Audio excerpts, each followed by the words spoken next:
Hey everybody, this is Miss Fisher, and we are talking about Unit 1, Day 4, Logarithms. Okay, logarithms, we talk about this the day after we talk about exponentials because they are inverses of each other. So this is the inverse.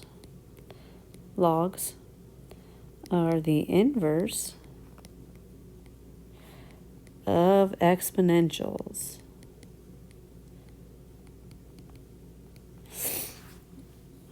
Sorry, I've got really messy handwriting right this second. I'll try to clean that up. So the first thing we're going to do is we are going to look at an example of an exponential. And we're going to graph it. So let's look at y equals 2 to the x. And let's just look at -2, -1, 0, 1, and 2. All right. And then just substitute those in, and let's see what we get for y. So if we have 2 to the -2, remember that's the same thing as 1 over 2 squared. So that's 1/4. 2 to the -1 is the same thing as 1 over 2 to the first, so that's 1/2. 2 to the 0 is 1. 2 to the first is 2, and 2 squared is 4. Hopefully you're seeing the pattern that everything's doubling, which makes sense with our growth factor of 2. All right, so if you graph this,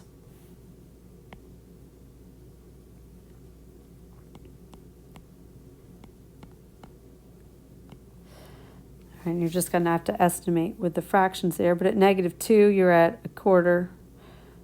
-1, you're at 1/2. At 0, you're at 1. 1, you're at 2. And 2, you are at 4. Okay, so if you sketch that, remember that there is a horizontal asymptote here, so keep that left side up above the y or the x axis there. Okay, so you've got this nice little horizontal asymptote. Okay, since logs are the inverse of exponentials, if we then switch our x and our y, okay, and look at that. So now for x, we're going to have 1/4, 1/2, 1, 2, and 4. And in our y column, -2, -1, 0, 1, and 2. If we plot those points, we should now get the inverse. Okay, so when x is 1/4, y is -2. When x is 1/2, y is -1. When x is 1, y is 0. When x is 2, y is 1. And when x is 4, y is 2. So if we sketch that, looks something like this. And now, because they're inverses, since the exponential had an asymptote at the x-axis, this one has an asymptote at the y-axis, so make sure not to cross the y-axis there. And so there's a nice little asymptote right here. Okay. So what we just graphed is y equals log base 2 of x. They're happy little inverses. Okay, so that's basically what a log graph would look like and where it comes from. It just comes from flip-flopping the x and y coordinates from the exponential. So when your base is 2, the log base here is also 2. All right, so let's look at what else we can do with logarithms. All right, and we talked about this in Math 3. A lot of people get intimidated by logarithms because it's got this weird word log in it. But basically, a log is used to help you solve for x in the exponent. That's kind of the whole point, is to be able to figure out what x is when you have an exponential. Okay, so it's not meant to be intimidating. It's just kind of weird because it's this math thing that has a word in it. So let me remind you, or teach you if you've never heard this before, but a logarithm comes from the two words logical, arithmetic. So logarithm. So it's not meant to be intimidating. It's meant to be logical. So you just have to understand what it means, okay? So let's go over the definition of how to switch from a log form to an exponent form and vice versa. And then maybe if you can remember that definition, you can understand why people thought it was logical to begin with. All right, so the definition says that if you have y equals b to the x, then that is the same thing as having log base b of y equals x. So like I already mentioned, the whole point was to get x out of the exponent. So notice in the log form, x is over here by itself. So that's important to understand. The other thing that's pretty important is that the base of your exponent is the base of the logarithm. The way you read the log is log base b of y equals x. The third thing that's important here is in the exponent form, the number that's by itself becomes what is called the argument of the logarithm. I have no idea why this is called the argument. Perhaps I should know. I think maybe just mathematicians were arguing about what it should be called. I think I spelled that wrong.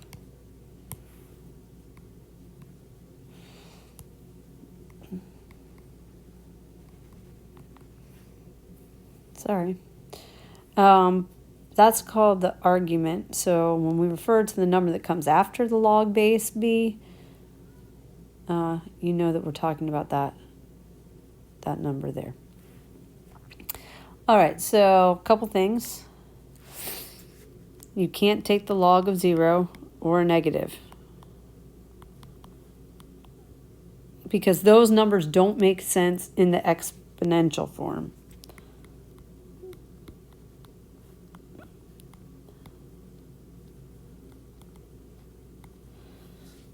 So it's basically saying the argument y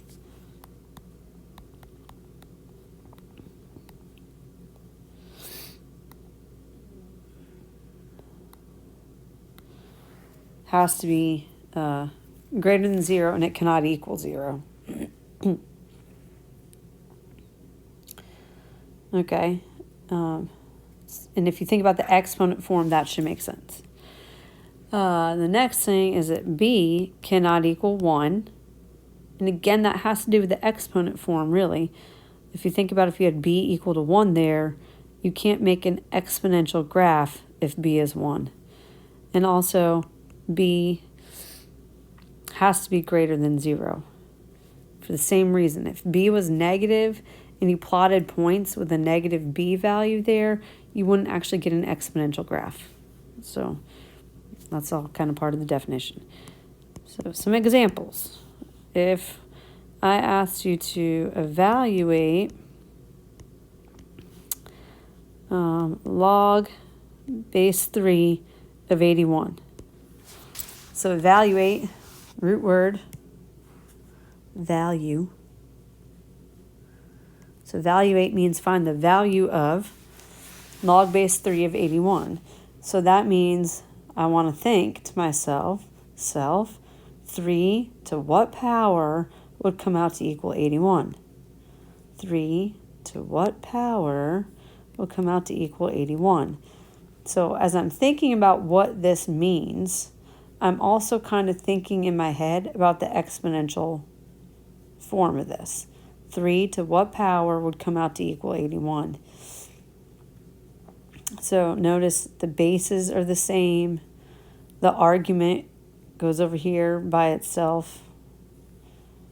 All right. And what I'm trying to find is the exponent that makes this happen.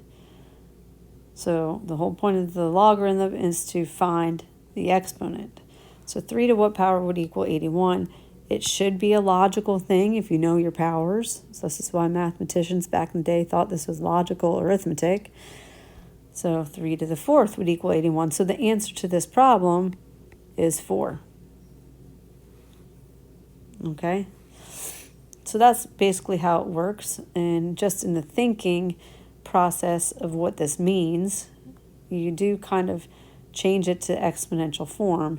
You don't have to write it out, but writing it out sometimes is helpful. All right, so we'll definitely be practicing some of that next class. All right, so let's talk about some basic properties.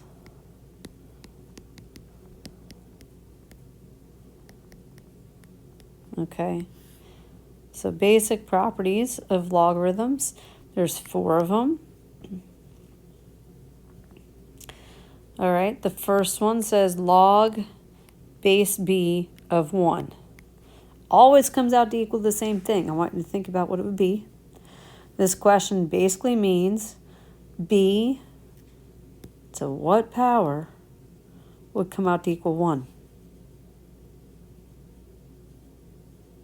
If you know your properties of exponents, you should know that no matter what b is, that this would always have to equal 0.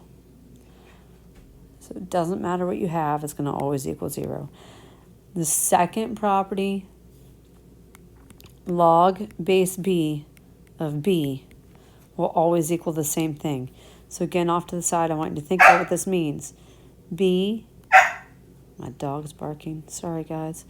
B raised to what power is going to come out to equal b?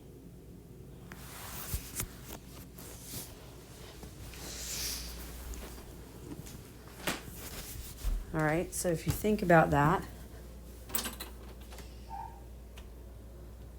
all right, so that is going to have to equal 1.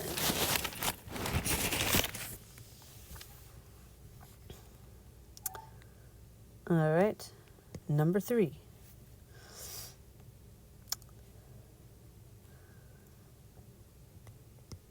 Log base b of b to a power. This one's a little bit harder for people to visualize, but all right, this one means b to what power would have to come out to equal the argument, which is b to the p.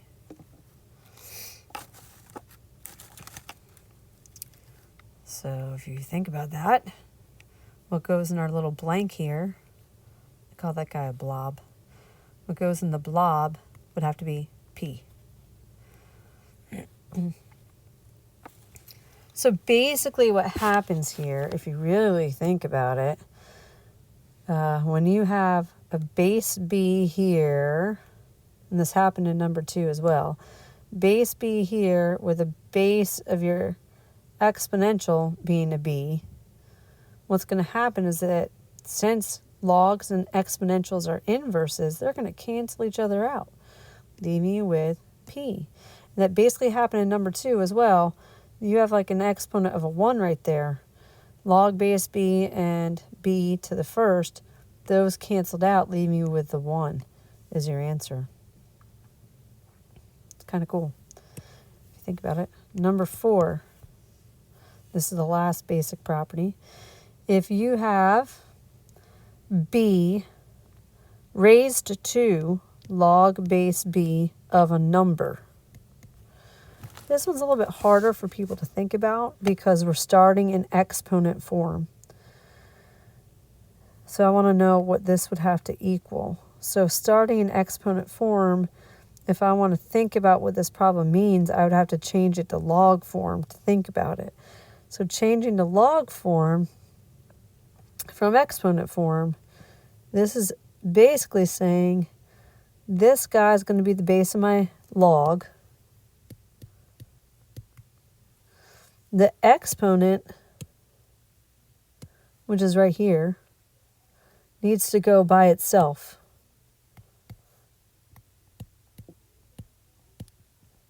And what I want to know is what's going to make this equation true. So what has to go in that blob to make the left side equal the right side? So what's going to fill in that statement is going to be n. But if that's confusing to you, you can also think about the fact that, again, we have the base of the exponent, which is this, matches the base of the log, and therefore, since they are inverses of each other, they're going to cancel out, leaving you with just n. I've just made a mess of this. So n would be your answer. So we are going to do some examples with this in a second. But let me quick talk about common logs and natural logs, which we did last year in Math 3. So a common log is log base 10.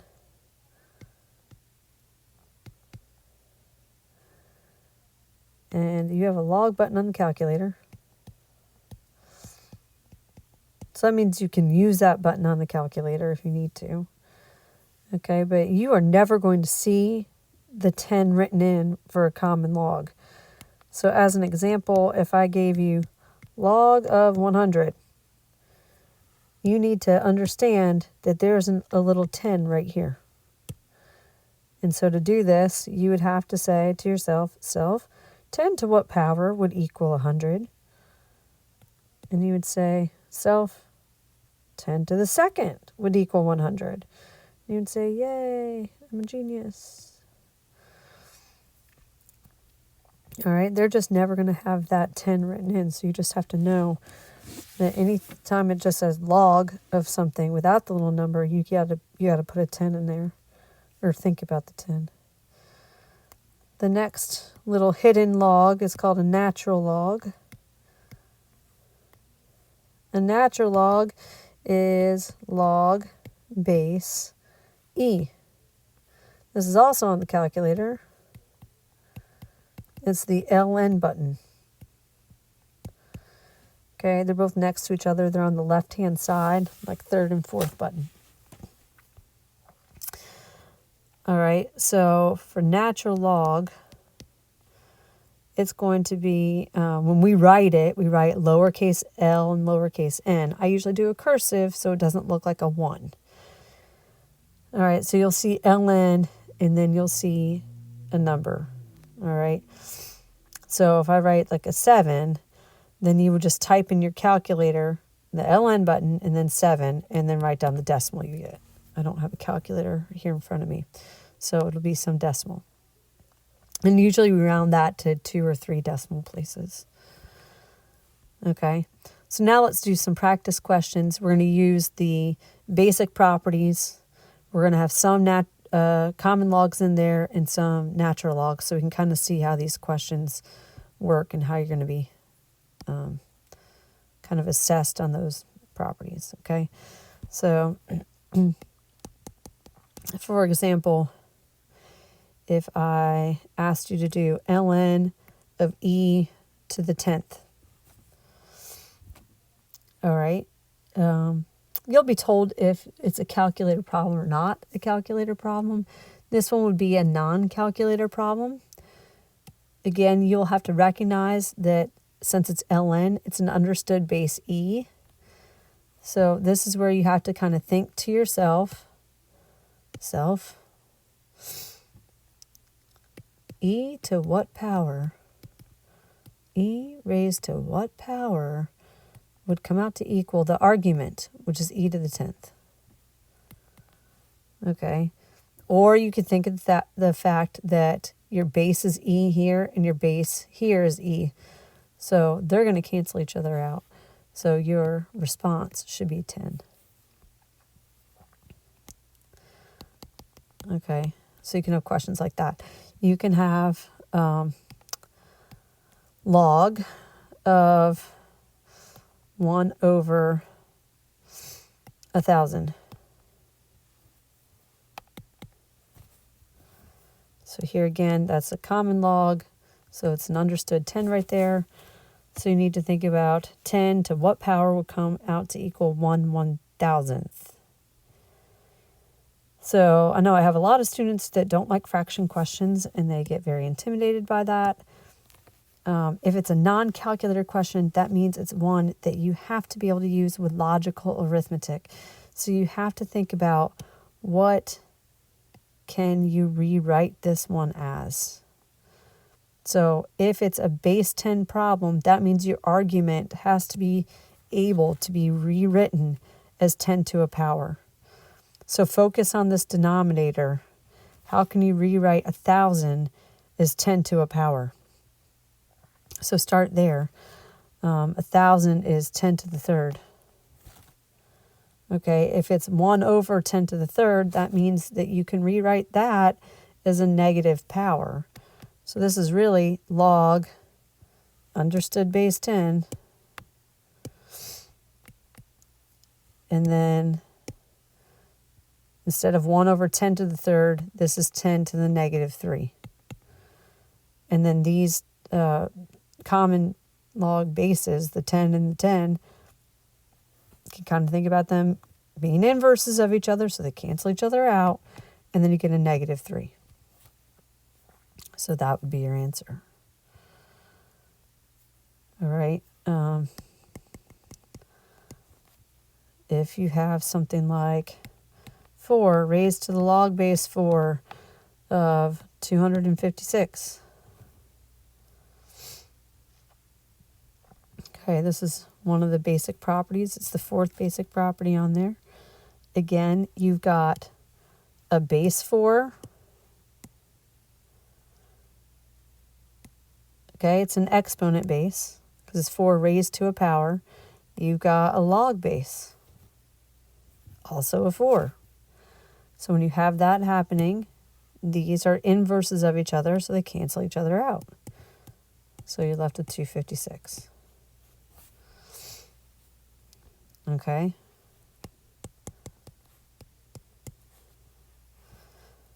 All right, so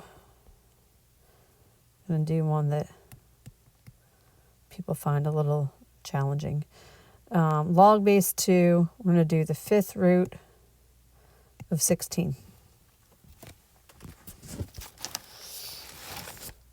Okay, so if you have something like this, again, if it's a non-calculator question, then you have to be able to make the base of your log and the number that's in your argument, they have to be able to match, because this is really a question that's testing you on those basic properties.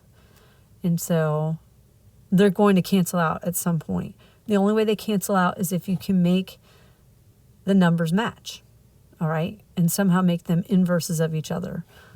So you have to ask yourself, how can I rewrite 16 as 2 to a power? All right, so that is going to be log base 2, keep the 5th root, rewrite 16 as 2 to the 4th.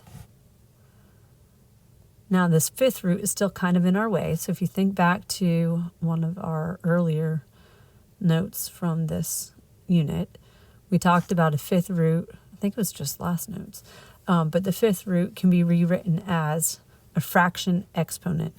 So I'm going to rewrite this as log base 2 of 2 to the 4/5, like that. And now you've got the bases right here next to each other. So log base 2 of 2 to a power, they're going to cancel out, leaving you with just 4/5. So that is your final answer. logical arithmetic. The problem is you have to be kind of good at arithmetic. So, good luck, my friends. Have a lovely day, and we'll catch you on the flip side.